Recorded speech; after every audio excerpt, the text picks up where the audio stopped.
So, Damian Lillard has officially been traded, which for me immediately begs the question, because I am just absolutely addicted to trades. Who is going to be the next Damian Lillard caliber player to be moved? Who is going to be the next superstar player to be moved? Let's talk about it.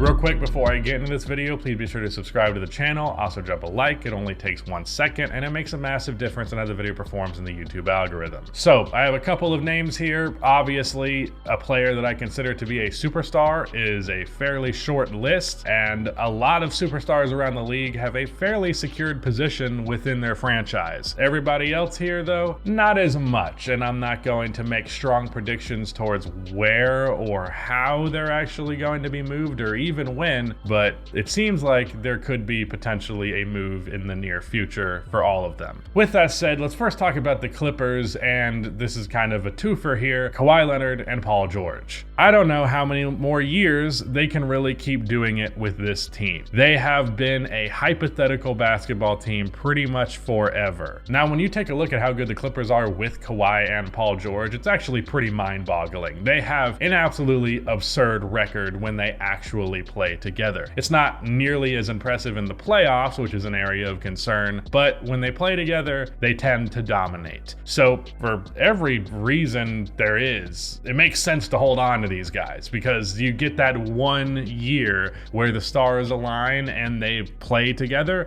then that would be great. But how many years do you wait for the stars to align before you go, okay, these stars are never going to fucking align? At that point, you have to blow the team up, and both Paul George and Kawhi Leonard would be moving in that case, and Kawhi is definitely a superstar. I would say Paul George is teetering on that line, a superstar being a best player on a championship team tier. I think these guys could definitely be moved on the horizon, but they've been fairly stubborn about it, and they haven't been, you could argue they should have moved him like 2 years ago. So I would not be surprised whatsoever if they drag this out for like another 3 years, but as both Kawhi and Paul George get up there in age, there is a very real shot that they don't want to be in Clipperland much longer, waiting on the other player to be healthy at the same time. Another one that's interesting is Jimmy Butler. After failing to trade for Damian Lillard, I do wonder how long, if he would have an expiration on this, Jimmy would be willing to just be a pretty good playoff team with the Heat that ultimately doesn't win the title. Obviously, they've gotten very close 2 different times, but does he want that Jason Kidd legacy where, he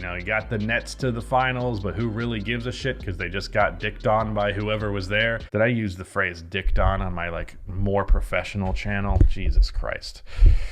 Got lost to them. I think there's a decent chance that Jimmy would just retire with the Miami Heat one way or the other. That franchise definitely has embraced him, and it's definitely a very, very good fit. But, maybe he's 36 and he's just like, man, I don't want to keep doing this and not being good enough. Trade me to a team where a title is a lot more likely. That's definitely something that I could foresee. That said, looking at the list of names that I have here, he would probably be the last to go. Maybe he'd go before Paul George and Kawhi, depending on the stubbornness of the Clippers and Kawhi and Paul George's willingness to stay there. But, I wouldn't be surprised if 2-3 years from now, Jimmy Butler's like, I'm old as shit and this team's not winning a title. I'd like to win one before my career is over. Ship me off. But I could also see him just retiring as a member of the Heat, which would be a completely reasonable thing to do, but he would ultimately go down as one of the best players to not win a championship. The last 2 guys are the ones that really interest me, the guys that are, of course, in the thumbnail. First, let's talk about Luka Doncic. So I made a video on this channel about the Mavericks and the fact that they're basically the biggest wild card in the NBA. I could see a world where they're like a 55-win team this year. I could also see them being a 35-win team. It really depends on a variety of factors, how the conference shakes out, how much reliability Kyrie is bringing to the table, what you're getting out of their rookie big man Derek Lively, for example, if they actually make some moves to round out the roster to get more defense. There's a lot of different ways that this roster could go. But that said, there has been palpable fear from Dallas's front office that they are going to lose Luka Doncic, and that is not without substance. He definitely hasn't had all that great a help around him to this point in his career, and considering the luxuries of talent that a lot of other superstar players managed to get, he's well within his right to be a little bit upset with that. Now, Kyrie Irving could very well end up being the solution to that problem. However, it's not, he's not the most reliable. Let's just say it that way. You know, the chances of Kyrie just being a problem for the Mavericks for no fucking reason and just completely blowing the lid on that franchise, it's entirely reasonable. I think with trading for him, the Mavericks decided to go for a high risk, high reward move for a low price. And that reward could be huge, and the risk is also big. And on that negative end of the spectrum, if that ended up blowing up in Dallas's face, I don't think they get a mulligan on that one. I think that's the last straw, and that would push Luka Doncic to ask to be moved. As for why he is in a Bulls jersey in the thumbnail,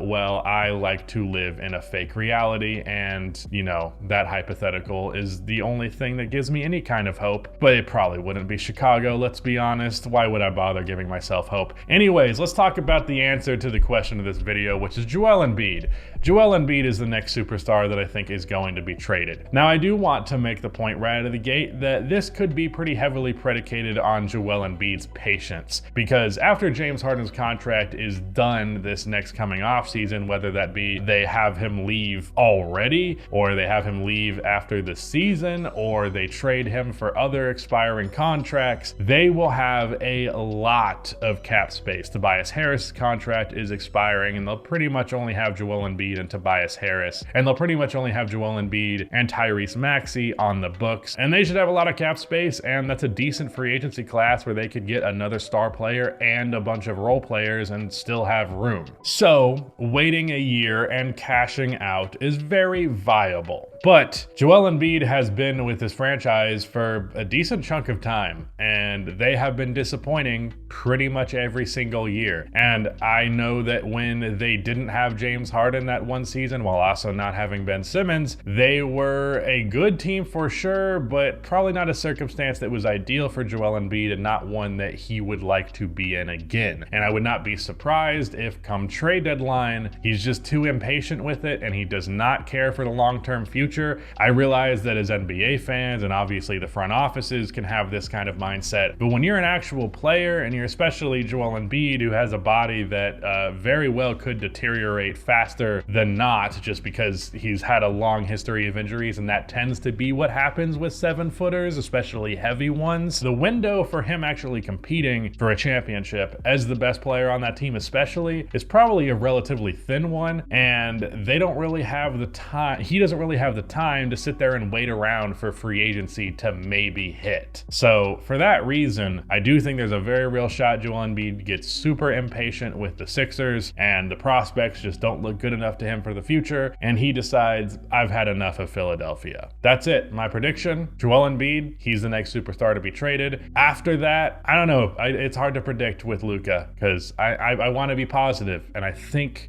things are going to go more positive than negative in Dallas, but who's to say? Shout out to Rudy for editing this video, and goodbye.